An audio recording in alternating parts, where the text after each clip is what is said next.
అరగంట సరిపోవంత ముద్దాటలో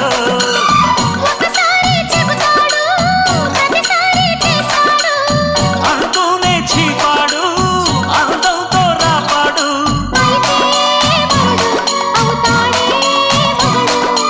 అసలే రతివి అవుతావే సతివి